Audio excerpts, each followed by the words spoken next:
I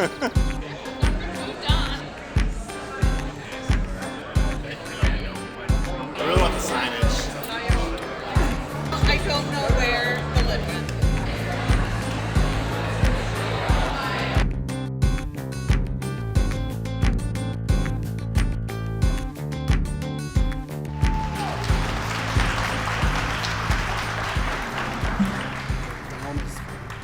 Give it up for Drew, everybody.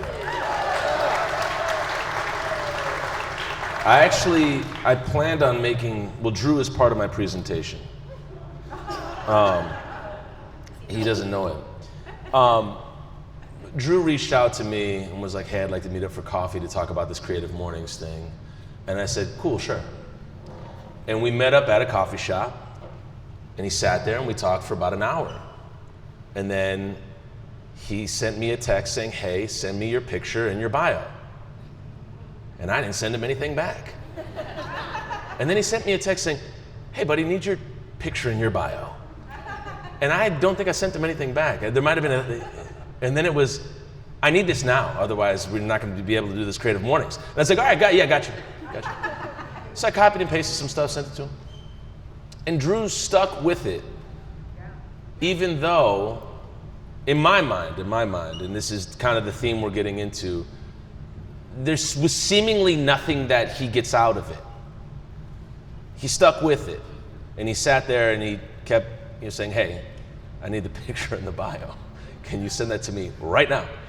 And then even afterwards, it was this idea of, hey, can you send me what you're gonna present today? And I was like, yeah, I got you. And I sent nothing. And then he was like, and then yesterday he's like, hey, I need whatever you're gonna put up on the screen right now. And I was like, okay, got you, yeah. And I sent it to him. And it only happens with Drew caring. So Drew cared enough to make this happen. And I was gonna do it anyways, I was gonna be there, I mean, this is just the way that artists work sometimes, the way creatives work sometimes. Like, yeah, I'll be there 5. 6 rolls around. And I'll never forget this. Missy Misdemeanor Elliott was like, yeah, we set up a studio time with Timbaland. He's supposed to come in. And here comes this man rolling in 4 hours later. But now the thing is like, if you're Timbaland, yeah, I can roll it whenever I want to. Either you're not gonna make it without me. I'm the hit maker. So the idea is that with some creatives, it's not even like a matter of disrespect, it's just, I'll show up when I'm ready. And the idea is we're all just kind of like corresponding in that way and just waiting for one another. And our process is our process. And sometimes we need a little nudge. We need a little Drew in our lives to get it going. You need that. And for me, as an artist, the thing I found out was, as a kid, and I'm gonna Tarantino this, I'm gonna start at the end and go to the beginning and then we'll go to the end. I looked at my father and I was like, why is he this way? This is so strange. He reads papers, he listens to classical music. He's a black man from Detroit. I mean, seen many awful things, lost many people, just suddenly, untimely death. I mean, there's a thing when you're like, yes, so-and-so is in hospice and this is what it's gonna be. We're kind of ready for this. And even when you're ready for death, you're still a little like, holy S, this is too much for me. But my father had so many holy S moments that were just like, and now you lose that person, now you lose that person, now you lose that person. And to the point that he just became this certain kind of hermit. And I would always look at him as a kid and I'd be like, why is he that way? Doesn't make any sense to me. And later on, I kind of became my father. Yeah, spoiler. But the point being was, my process kind of took on what my father, my mother, and my grandmother taught me without words. So we're gonna start at the beginning, and I'm just gonna give this to you. I'm gonna fly through this, because we got 20 minutes, y'all. I'm gonna fly through this. I'm not even gonna really tell you what I do. We'll get to that maybe in the end of the Q&A, but here we go. Hey, ho, ho, Mom and Dom has got to go. Hey, hey.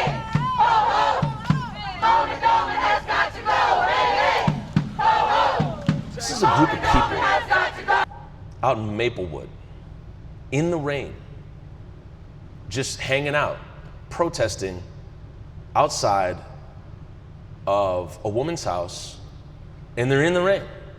And the question is, how did they get there? Why are these people outside of a woman's house in Maplewood? I think it's Maplewood. It might be Maple Plains, even farther. They're out there, and they're just protesting outside of somebody's house. How did they get there? Well, let's start at the beginning, everybody. This is my grandmother. That's Carol Van Dusen. Carol Brandel was her maiden name. Carol, my grandmother, was a nurse, and she worked in detox. Okay? So she saw everybody in the worst moment of their life, perceivably the worst moment of their life. They're showing up too drunk, too incapacitated, too much substance in their body to legally be out in public. This can be different for different people. You know, the law can treat people different ways. But the point is that she worked in detox. And day after day after day after day after day, she would see people in the lowest moment of their life. And some people stayed at that low moment. Okay? They lived there. It's a tough place to be. The issue is, it's not just them being at the low moment or, oh, they drank too much, how dare they? When you work as a nurse in detox, you have to take in the context. You can't not. Otherwise, you're not going to show up for work the next day. Who are these people? Why are they here? Why do they seek escapism? Why do they continually seek escapism? There's a question an activist said once. Some people were having a meltdown at a protest. And this woman said, what did they do to you? What happened to you? As opposed to, what are you doing? Why are you having this meltdown right now? No, what happened to you? What did they do to you? Tell me your story. My grandmother, God, I knew this was gonna happen. I'm gonna have a few moments where I might tear up. My grandmother would sit with these people and talk to them. And they tell her their story, and she would hold their hand through it when nobody else would. And that, being in that place with that, sitting in the foxhole with somebody in the emotional shrapnel of their life is not an easy place. But my grandmother did it. She cared at a time where she perceivably didn't need to care. It didn't really benefit her to be in detox. She could have went to the bank and got a job there, worked with money or something like that. But she worked with people at a time when she didn't perceivably need to care. And she had a daughter, my mother, that's Jane. Now Jane took up after Carol, and she did a thing that my grandmother did as well. She became a cancer nurse. And I remember her telling me this. She was like, oh, Toussaint, when I was doing residency, I couldn't work with the kids. It was too tough. And I was like, what do you mean you couldn't work with the kids? You're working with everybody that has cancer. This is awful. This is a tough thing to do. And she would work with people that had cancer. She would work with people that were in the winter of their lives. My grandmother worked with people at the lowest moment of their life. My mother would work with people at the end, perceivably at the end. They didn't know.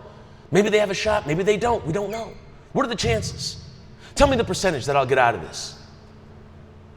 And my mother would work with these people. And the thing with cancer, it's so tricky, and it's a pernicious thief, because it can make you think, I have to do all these things, and it can also make you be very grateful for your life. But my mother, what she did throughout her time was she cared for people when she didn't need to, didn't have to.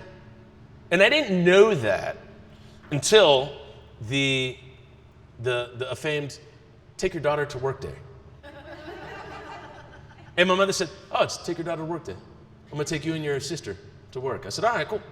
So we went down to HCMC, and if you're an artist or you're into aesthetics, a burnt orange and brown and egg white wall was as 1981 as you could get. And HCMC had them all. They had the stripes, the burnt orange stripe along the wall. And it was just like, and this was in the 90s, and I'm like, this place is archaic. Like I feel like I'm insane elsewhere. Like Denzel Washington will come out of nowhere. It was a really old place. And we hung out, and she said, well, come up here, come to the cancer center.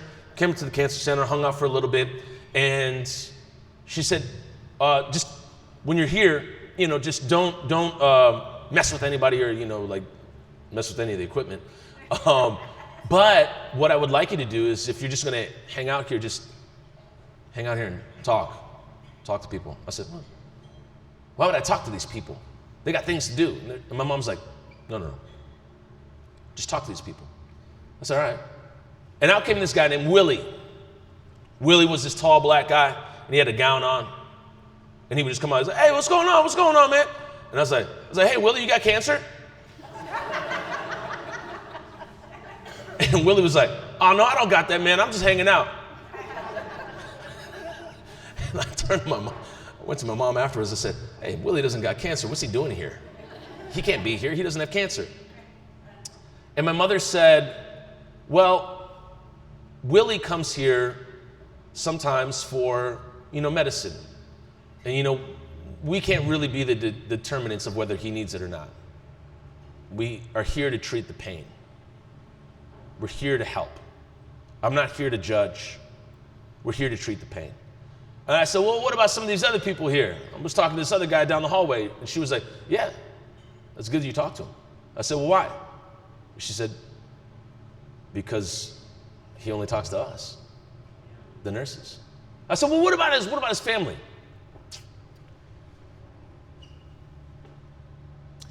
She said, well, nobody comes to visit him.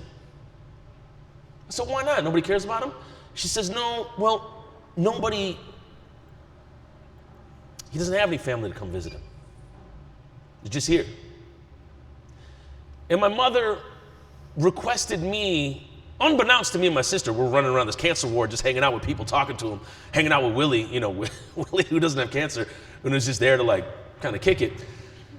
We're hanging out with people who have cancer that don't have any family there to visit them. We're with people that don't have anybody. Nobody's showing up. But the people there that work at HCMC are there to tend to the pain. They're there to talk to them. They are the only people these people have at the possible end of their lives. So, they are there caring in a space where everybody is giving evidence that maybe you shouldn't care because this person has been abandoned, this person has been left alone, this person has been isolated. But instead of, taking heed of that evidence, I'm talking to them. Let's hang out. How's your day been? And it's not about, cleaning the patients or, even the chemo or whatever. It's more so the conversation. It's the caring. It's the showing up. It's being present. And that for me affected me in such a way that I didn't even know. I just grew up in that circumstance. And I was like, I guess you got to care for people when nobody does. So fast forward a little bit more. Here's me with my band. Very, very punk. Very punk. Drew, wouldn't you say? Wouldn't you say, Drew? This is our makeshift it's a short bus. We turned it into a tour bus. We had bunk beds that came down. And so essentially you could sleep in there. There was storage in the back.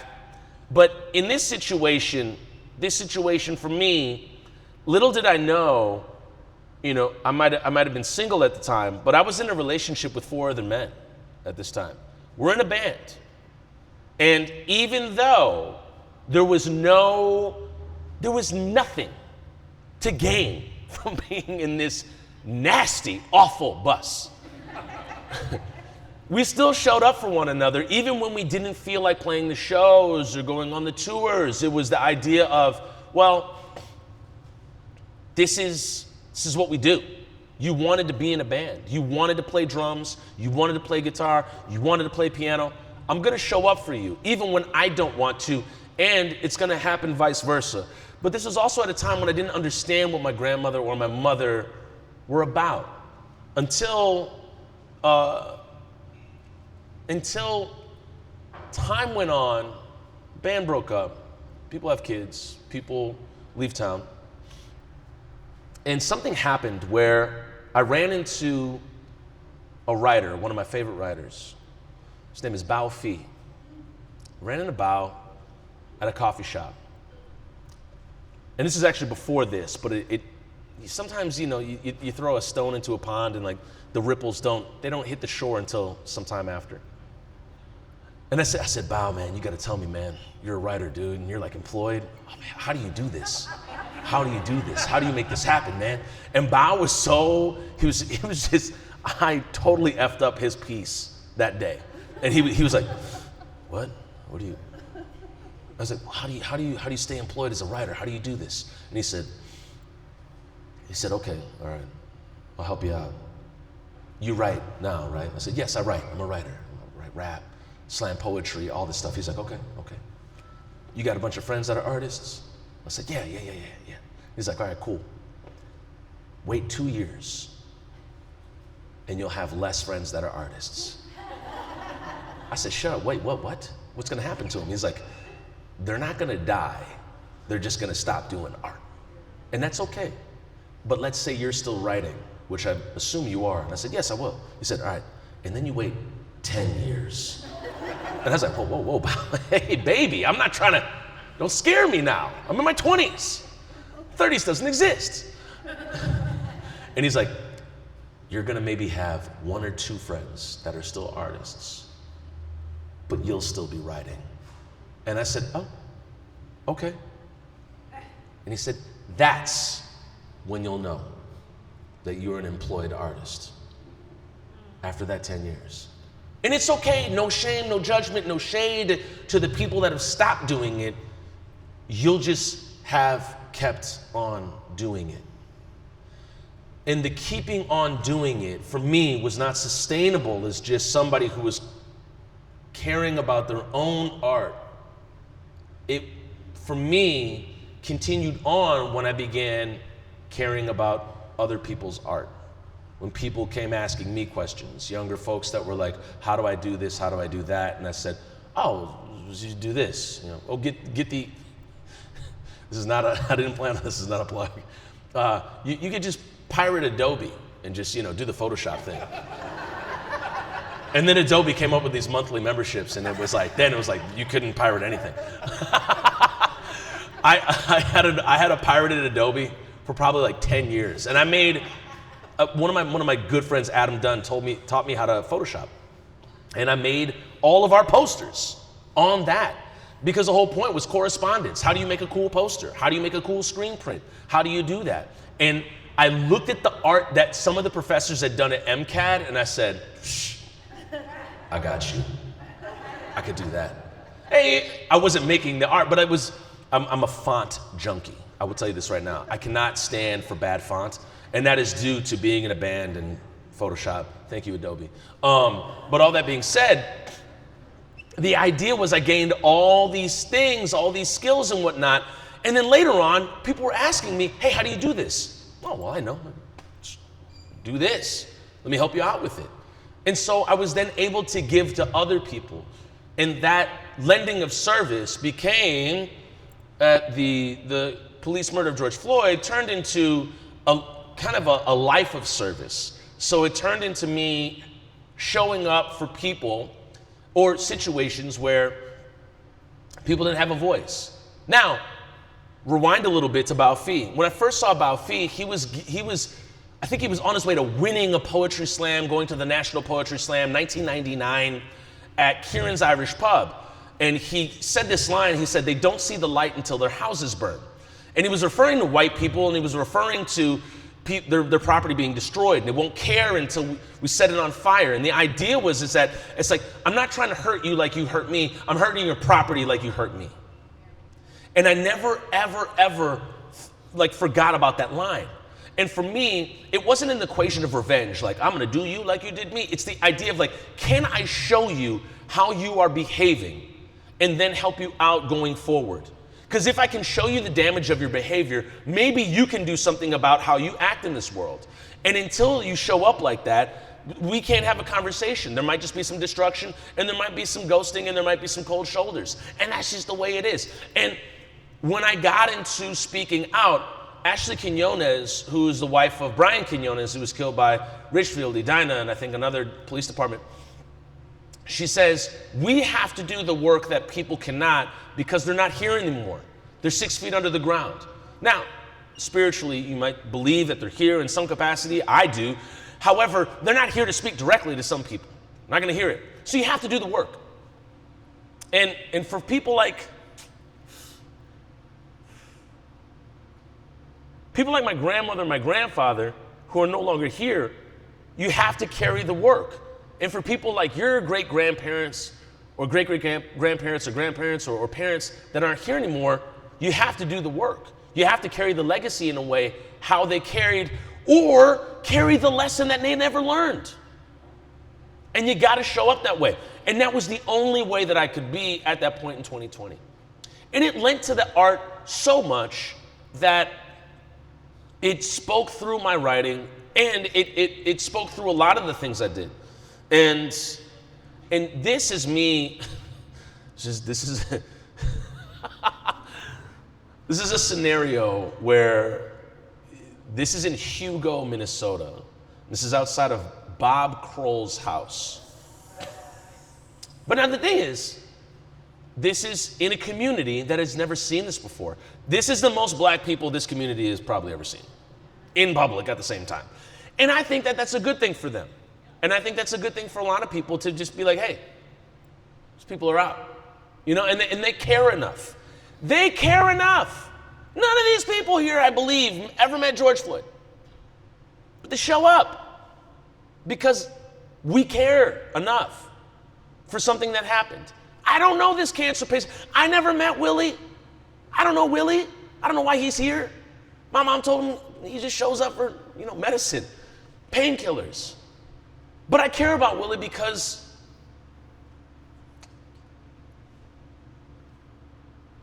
perceivably not a lot of people do.